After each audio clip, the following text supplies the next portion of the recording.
मित्रों, भोलेनाथ ने बताया, पति पत्नी का रिश्ता कितने जन्मों तक रहता है। एक बार की बात है, भोलेनाथ और माता पार्वती कैलाश पर्वत पर विश्राम कर रहे थे। तब माता पार्वती ने भावुक होकर कहा, हे स्वामी, मेरे मन में एक प्रश्न उठ रहा है, कृपया इसे शांत करें। भोलेनाथ ने प्रेम से मुस्कुराते हुए कहा, हे देवी, पूछो, तुम्हारा कौन सा प्रश्न है, मैं हर संभव प्रयास करूंगा। माता पार्वती ने गहराई से देखते हुए कहा, हे स्वामी, मेरा प्रश्न यह है कि पति पत्नी का रिश्ता कितने जन्मों तक रहता है। भोलेनाथ ने गंभीरता से उत्तर दिया, हे देवी, तुम्हारे प्रश्न का उत्तर मेरी ही एक कथा में छिपा हुआ है, तुम इसे ध्यान से सुनो। माता पार्वती ने उत्सुकता से कहा, हे स्वामी, कृपया इस कथा को सुनाइए, मैं इसे पूरे मन से सुनूंगी। भोलेनाथ ने कहा, जो भी इस कथा को सुनते हैं वे समझ जाते हैं कि पति पत्नी का रिश्ता कितने जन्मों तक का होता है। मित्रों, आप सभी से निवेदन है कि इस कथा को सुनने से पहले कमेंट बॉक्स में हर हर महादेव लिख दें और वीडियो को लाइक करें और चैनल को सब्सक्राइब करें। फिर भोलेनाथ माता पार्वती को एक कहानी सुनाते हैं। माता पार्वती ने भावनाओं में डूबकर कहा, हे प्रभु, मैंने देखा है कि पृथ्वी लोक पर कुछ स्त्री पुरुष बड़े प्रेम से जीवन जीते हैं। उनकी जोड़ी जन्म जन्मांतर तक बनी रहती है। क्या इस कलयुग में भी पति पत्नी की जोड़ी दूसरे जन्म में मिल सकती है? भोलेनाथ ने संतोष से कहा, हे पार्वती, मैं तुम्हारे मन की बात समझ चुका हूं। अब मैं तुम्हें एक छोटी सी कहानी सुनाता हूं, इसे ध्यान से सुनो। इससे तुम्हें दो ज्ञान की बातें मिलेंगी। पहली, स्त्री पुरुष का नाता कितने जन्मों तक रहता है, और दूसरी, भाग्य में जो नहीं होता वह कभी नहीं मिलता। पार्वती एक राजकुमारी थी जो पूरी तरह से चरित्रवान थी। उसकी शादी एक चरित्रवान राजकुमार से हुई थी। दोनों ही जीवन का आनंद सुख और वैभव के साथ ले रहे थे। उन्हें धन की कोई कमी नहीं थी, लेकिन कमी थी तो एक संतान की, जिसे लेकर राजकुमारी चिंताग्रस्त रहती थी। समय धीरे धीरे गुजरता गया। एक दिन राजकुमारी की तबीयत अचानक बहुत खराब हो गई। फिर वह राजकुमार से बोली, प्रीतम, मैंने आपको बहुत प्यार किया है, मैंने आपकी बहुत सेवा की है, भजन पूजा भी की है, मगर मैं आपकी एक खुशी पूरी नहीं कर पाई। वह है संतान को जन्म देने की खुशी। मुझे आभास हो रहा है कि मेरा जीवन कुछ पलों में ही समाप्त होने वाला है। मलाल मत करना, मेरे ना रहने के बाद मेरी यादों में जीवन जीना। मैं आपको वचन देती हूं कि अगले जन्म में फिर आपकी पत्नी बनूंगी, तब मैं आपकी संतान की इच्छा अवश्य पूरी करूंगी। इतना कहते ही उस राजकुमारी की मृत्यु हो जाती है। आगे भगवान शिव कहते हैं, समय आने पर एक दिन वह राजकुमार भी शरीर त्याग देता है। फिर वह राजकुमार एक ऐसे राजा के यहां जन्म लेता है जिसकी 1600 रानियां थीं और उन सब के बीच वह अकेला ही पुत्र था। उधर वह राजकुमारी भी एक ऐसे राजा के यहां जन्म लेती है जिसकी भी 1600 रानियां थीं और उन सब के बीच केवल एक ही पुत्री थी। भगवान शिव आगे कहते हैं, हे देवी पार्वती, जिस राजा का पुत्र था उसके पास एक बहुत ही अक्लमंद और वफादार तोता था। राजा उससे बहुत सारे मामलों में सलाह लिया करता था और उसकी सलाह मानता भी था। बड़ी बड़ी मुश्किल समस्याओं में राजा तोते की सलाह अवश्य लेता था। शिवजी पार्वती को आगे बताते हुए कहते हैं, एक दिन राजा ने उस तोते को बुलाया और उससे कहा, हे तोते, मैं तुम्हें एक बहुत बड़ी जिम्मेदारी सौंप रहा हूं जिसे तुम्हें पूरा करना है। तोते ने कहा, बोलो महाराज, मैं आपके लिए कुछ भी कर सकता हूं। राजा ने कहा, हे तोते, तुम तो जानते हो कि मेरा एक ही बेटा है और मैं अपने बेटे के लिए जैसी बहू चाहता हूं, तुम्हें वैसी ही बहू ढूंढ कर लानी है। और फिर राजा ने उस तोते को अपने मन की सारी बात बता दी कि वह कैसी बहू चाहता है। राजा की बात सुनकर तोता सहमत हो गया और बोला, महाराज, आप जैसी भी राजकुमारी चाहते हैं, आपकी जैसी भी पसंद हो, उसे एक पर्ची पर लिखकर मेरे पैर में बांध दीजिए और फिर आगे का काम मुझ पर छोड़ दीजिए। मैं वैसी ही राजकुमारी तलाश करूंगा जैसी आप चाहते हैं। तोते की यह बात सुनकर राजा ने एक पर्ची पर अपनी पसंद की राजकुमारी के गुण लिख दिए और उसे तोते के पैर में बांध दिया। इसके बाद तोता राजकुमारी की खोज में उड़ चला। जब तोता एक पड़ोसी देश में पहुंचा, वहां बहुत भारी बारिश हो रही थी, जिसके चलते उसे एक जंगल में शरण लेनी पड़ी। जंगल में उसे एक पुराना पेड़ मिला जो खोखला था और उसे लगा कि यह जगह आराम के लिए ठीक रहेगी। जैसे ही तोते ने उस पेड़ के खोखले स्थान के अंदर जाने की सोची, तभी अचानक भीतर से एक आवाज आई, तुम अंदर मत आओ, नहीं तो तुम अंधे हो जाओगे। यह सुनकर तोता डर गया और खोखले पेड़ में प्रवेश नहीं किया। वह पेड़ की जड़ के पास एक उगती हुई टहनी पर बैठ गया और बारिश बंद होने का इंतजार करने लगा। बारिश बंद होने के बाद उस खोखली जगह से एक मैना बाहर निकली और तोते के पास आकर बैठ गई। फिर दोनों ने बहुत देर तक बातें की। इस बीच तोते ने मैना को अपनी सारी कहानी बताई कि वह कहां जा रहा है और क्यों। तोते की बात सुनकर मैना बोली, आज हमारी मुलाकात बहुत ही रोचक रही। आप अपने राजा के प्रति जितने वफादार हैं, मैं भी अपने मालिक के प्रति उतनी ही वफादार हूं। आप अपने राजा के बेटे के लिए एक ऐसी राजकुमारी की तलाश कर रहे हैं जिसमें सारे गुण हों, और मैं अपने राजा की बेटी यानी राजकुमारी के लिए ऐसे राजकुमार की तलाश में हूं जिसके अंदर सारे गुण हों। इसके बाद भगवान भोलेनाथ माता पार्वती से कहते हैं, हे देवी पार्वती। फिर वह तोता कहने लगा, हमारे राजा का कहना है कि हमें ऐसे घर की राजकुमारी लानी है जिसके राजा की 1600 रानियां हों, क्योंकि हमारे राजा की भी 1600 रानियां हैं। तो मैना कहने लगी, अब तो बात बन ही जाएगी, क्योंकि तुम्हारे राजा की भी 1600 रानियां हैं और हमारे राजा की भी 1600 रानियां हैं। तुम्हारे राजा के पास एक ही राजकुमार है और हमारे राजा के पास एक ही राजकुमारी है। तुम्हारा राजकुमार भी सर्वगुण संपन्न है और हमारी राजकुमारी भी। इस प्रकार तोते ने मैना को राजकुमार की सारी पसंद बताई और उधर मैना ने तोते को राजकुमारी की पसंद बताई। फिर दोनों राजकुमारी के देश की ओर उड़ चले।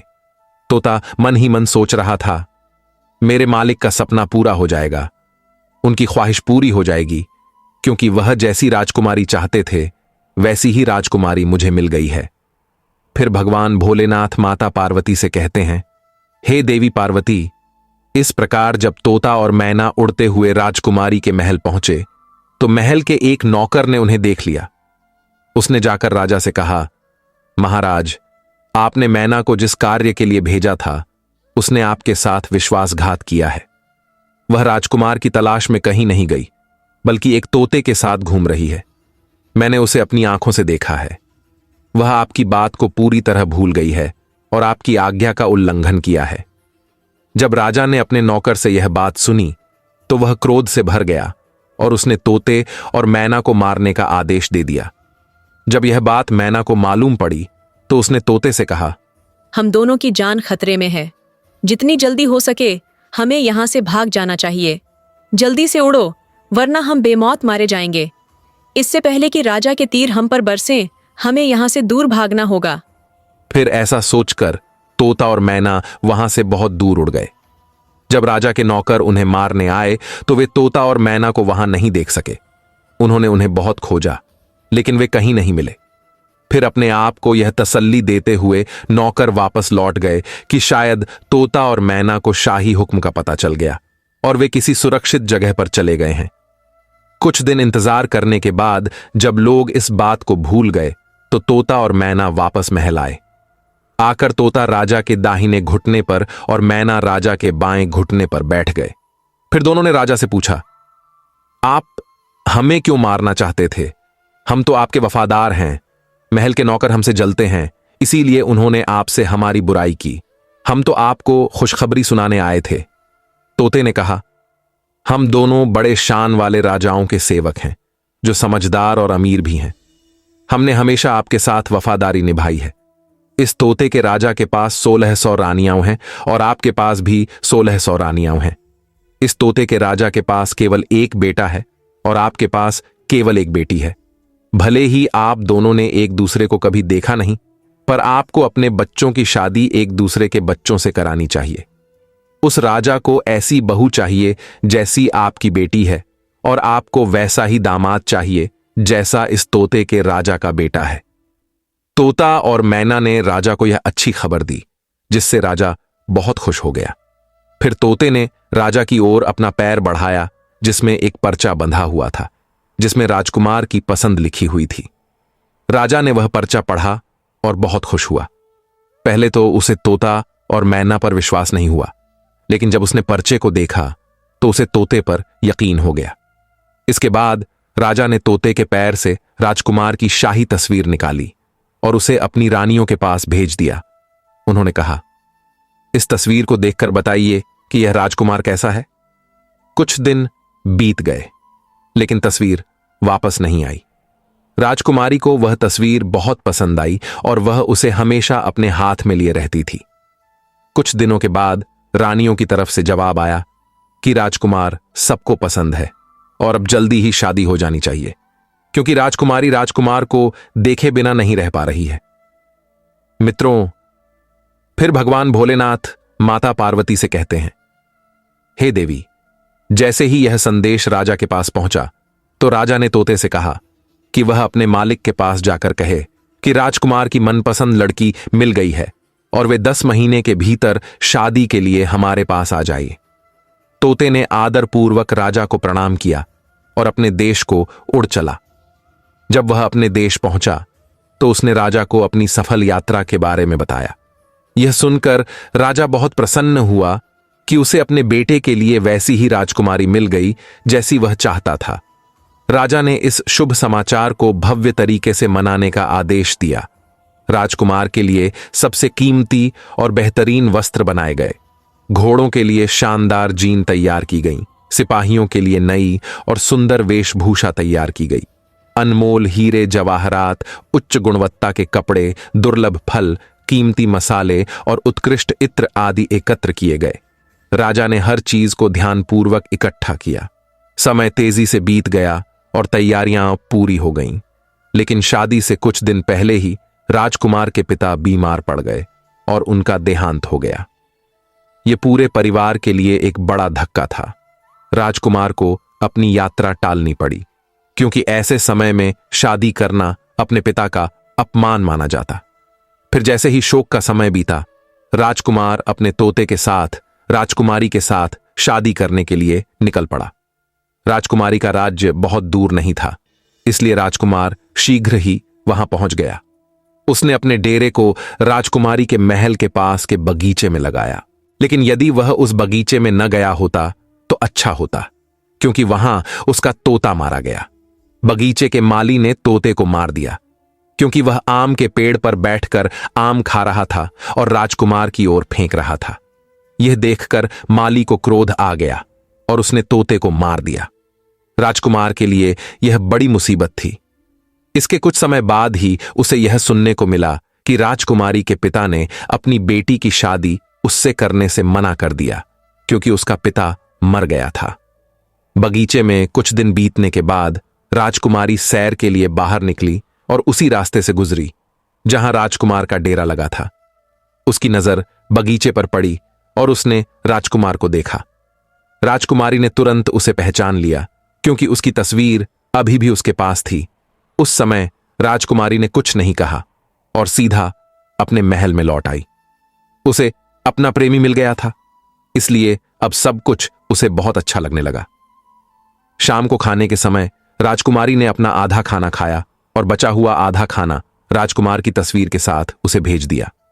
उसने अपनी दासी से कहा कि वह राजकुमार से कहे कि वह इस खाने को खा ले, और यदि वह खाने से इनकार करे तो उसमें अपनी उंगली डाल दे। शिवजी पार्वती को आगे कहानी सुनाते हुए कहते हैं, दासी ने राजकुमारी के निर्देश का पालन किया।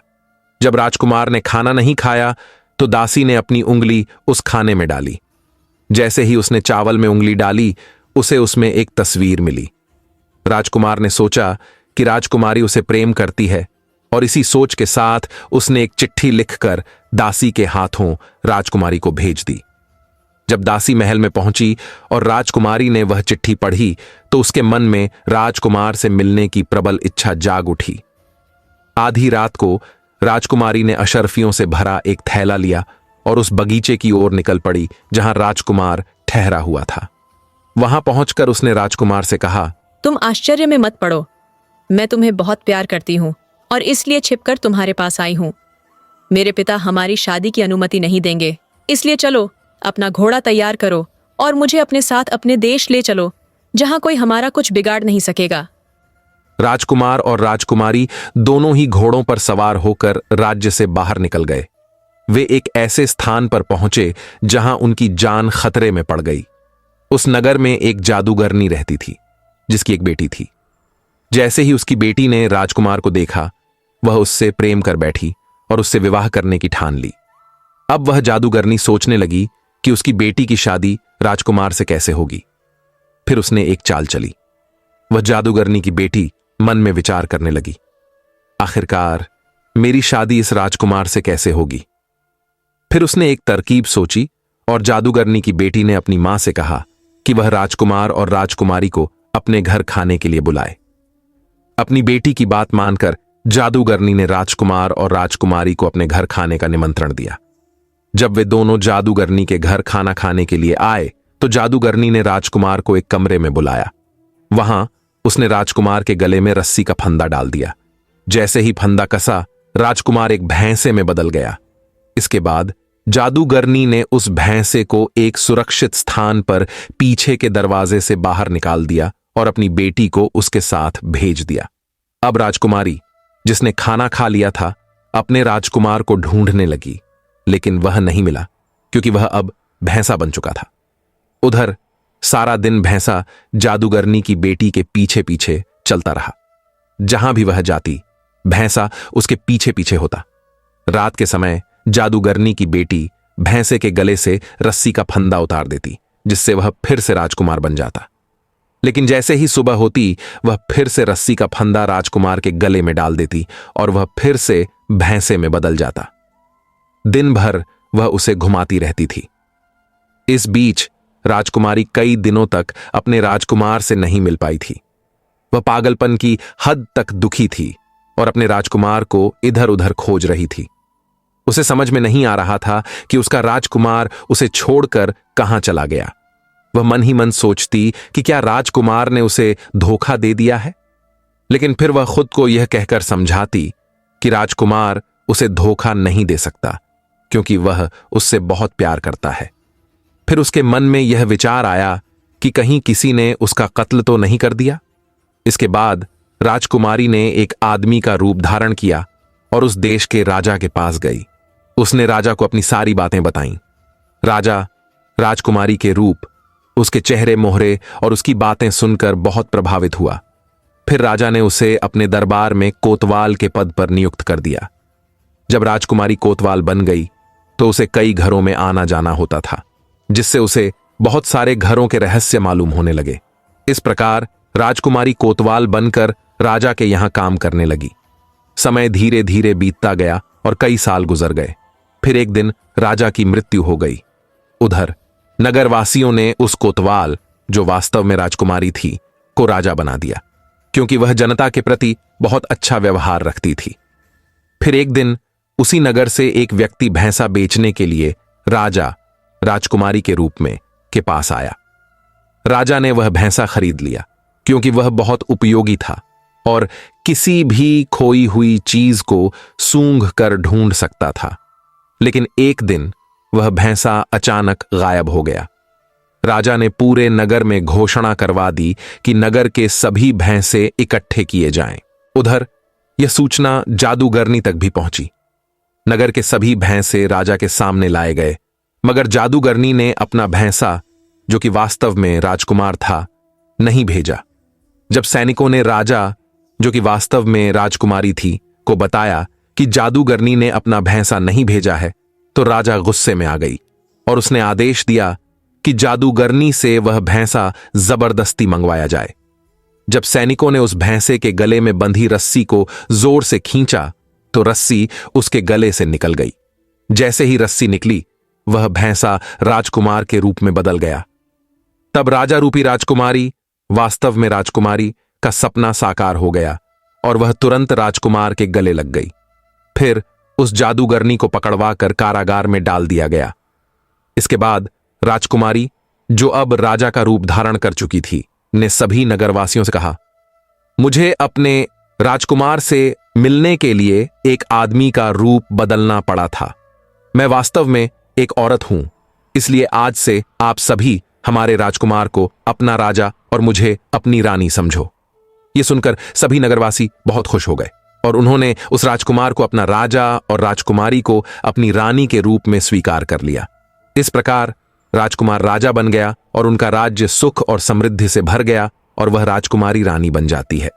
फिर वह जादूगरनी की बेटी को कैद खाने में डलवा देती है, क्योंकि जादूगरनी की बेटी ने अपने पूर्व जन्म में अपने पति पर झूठा दोष लगाकर उसे एक राजा की कैद में डलवाया था। इस वजह से इस जन्म में जादूगरनी की बेटी को भी उसी प्रकार की सजा का सामना करना पड़ा। राजा और रानी एक दिन घूमने के लिए जंगल में जाते हैं। जंगल से गुजरते हुए वे एक पेड़ के पास रुककर आराम करने लगते हैं। वह पेड़ कई साल पुराना था और उस पर राजकुमार और राजकुमारी ने अपने पूर्व जन्म में एक प्रेम चिन्ह अंकित किया था, जो अभी भी पूरी तरह से सुरक्षित था। जैसे ही उनकी नजर उस प्रेम चिन्ह पर पड़ती है, दोनों को अपने पिछले जन्म की सारी घटनाएं याद आ जाती हैं। पुराने जन्म की सभी यादें ताजा हो जाती हैं और उनके जीवन में खुशी की लहर दौड़ जाती है। तब राजकुमारी कहती है, मुझे सब कुछ याद आ गया है। मैं आपसे बहुत प्रेम करती थी और आप भी मुझसे। मैंने आपकी बहुत सेवा की थी, लेकिन मुझे केवल इस बात का दुख था कि मैं आपकी खुशी के लिए संतान को जन्म नहीं दे पाई। लेकिन इस जन्म में हम फिर से मिले हैं और इस बार पति पत्नी के रूप में। यह हमारा प्रेम था, इसलिए हम दोनों फिर से मिल गए हैं। मुझे पूरा विश्वास है कि इस बार भगवान हमारी अवश्य सुनेंगे और आपको संतान का सुख अवश्य प्राप्त होगा। समय धीरे धीरे गुजरता है और पूर्व जन्म के जो भी अधूरे कार्य थे वे इस जन्म में पूरे हो जाते हैं। फिर राजकुमारी गर्भवती होती है और समय आने पर एक सुंदर पुत्र को जन्म देती है। इस प्रकार एक पत्नी अगले जन्म में आकर अपने पति को प्राप्त करती है और पति की खुशी के लिए एक पुत्र रत्न को जन्म देती है। मित्रों, भगवान भोलेनाथ माता पार्वती से कहते हैं, हे देवी, इस कथा से हमें यह ज्ञान मिलता है कि यदि स्त्री और पुरुष आपस में सच्चा प्रेम करते हैं और उनके बीच तनिक भी विरोध या संदेह नहीं होता, तो उनका रिश्ता जन्म जन्मांतर तक बना रहता है। वहीं अगर कोई स्त्री अपने पति को धोखा देती है तो उसे भी जीवन में धोखा ही मिलता है, और यदि कोई पुरुष अपनी पत्नी को धोखा देता है तो उसे भी वही परिणाम भुगतने पड़ते हैं। इसीलिए पति पत्नी का रिश्ता अटूट विश्वास पर आधारित होना चाहिए। एक दूसरे के प्रति विश्वास और निष्ठा बनाए रखने से ही वे 7 जन्मों तक एक दूसरे के साथ ही बने रहते हैं। उनके पूर्व जन्म की अधूरी इच्छाएं भी भाग्य की देवी द्वारा पूरी की जाती है। जैसे इस कथा में राजकुमारी को अगले जन्म में वही राजकुमार पति के रूप में मिला और उसे संतान सुख की प्राप्ति भी हुई। हे देवी, इस कथा से दूसरा महत्वपूर्ण ज्ञान यह प्राप्त होता है कि भाग्य में जो नहीं लिखा होता वह कभी नहीं मिलता। जादूगरनी की बेटी का स्वभाव और चरित्र सही नहीं था। वह अपनी जादुई शक्तियों के बल पर राजकुमार को पाना चाहती थी, लेकिन राजकुमार उसके भाग्य में नहीं था। इसलिए वह चाहे जितना भी प्रयास कर ले, उसे वह प्राप्त नहीं कर सकी। जो चीज भाग्य में नहीं होती वह कभी नहीं मिलती। राजकुमार केवल उस राजकुमारी के भाग्य में था, इसीलिए इतनी सारी मुश्किलों के बावजूद उसे अपने पूर्व जन्म का पति इस जन्म में भी प्राप्त हुआ। हे देवी, इस कथा से यह भी सीखा जा सकता है कि पति पत्नी का रिश्ता केवल विश्वास और निष्ठा पर टिकता है। हर पति पत्नी को एक दूसरे के प्रति चरित्रवान और विश्वास से भरा होना चाहिए। भाग्य में जो नहीं होता उसे चाहे कितने भी गलत रास्तों से पाने की कोशिश की जाए, वह कभी नहीं मिलता। जादूगरनी की बेटी ने गलत तरीकों से राजकुमार को पाने की कोशिश की, लेकिन अंत में उसे इसके बुरे परिणाम ही भुगतने पड़े। उसे राजा ने जीवन भर के लिए कैद खाने में डाल दिया और उसका सारा जीवन उसी कैद में बीत गया। हे स्वामी, अब मुझे मेरे प्रश्न का उत्तर मिल गया है और इस कथा को सुनकर मैं पूरी तरह से संतुष्ट हो गई हूं। मित्रों, अगर यह कथा आपको पसंद आई हो तो कमेंट बॉक्स में जय श्री कृष्ण लिखें। वीडियो को लाइक करें और चैनल को सब्सक्राइब करके बेल आइकन को ऑल पर प्रेस करें, ताकि आपको इस प्रकार की प्राचीन कथाएं और कहानियां सबसे पहले प्राप्त हों। वीडियो को पूरा देखने के लिए आप सभी का दिल से धन्यवाद।